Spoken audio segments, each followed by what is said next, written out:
En el video de hoy, empezaremos a desarrollar nuestro primer proyecto. Primero importaremos nuestros materiales. Para ello, haremos clic en el botón Importar. En esta ventana tendremos que ubicar nuestros archivos, para luego seleccionarlos y después hacer clic en el botón Abrir.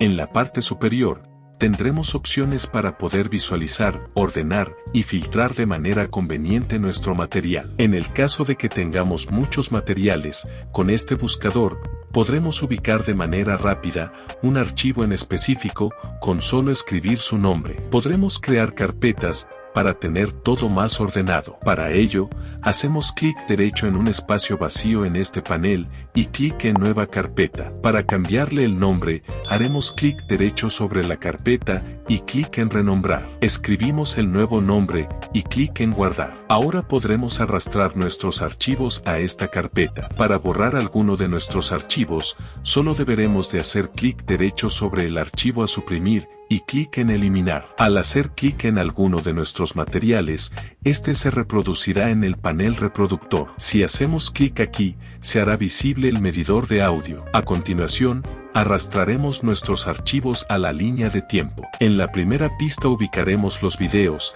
y en la segunda el audio. Para desactivar el imantado, bastará con hacer clic aquí. Yo lo dejaré como estaba. Con esta herramienta podremos ampliar o reducir la línea de tiempo y así poder editar cómodamente. Una de las cosas más básicas que tenemos que saber a la hora de editar contenido audiovisual es cortar fragmentos, ya sea de video o de audio. En este caso, yo deseo que este video dure 5 segundos, y para ello, ubicamos el indicador de tiempo en el segundo 5 y hacemos clic en la herramienta Dividir. Para eliminar el resto del video que ya no deseamos, haremos clic en el icono de eliminar. Aprovecharé para recortar el otro video y el audio.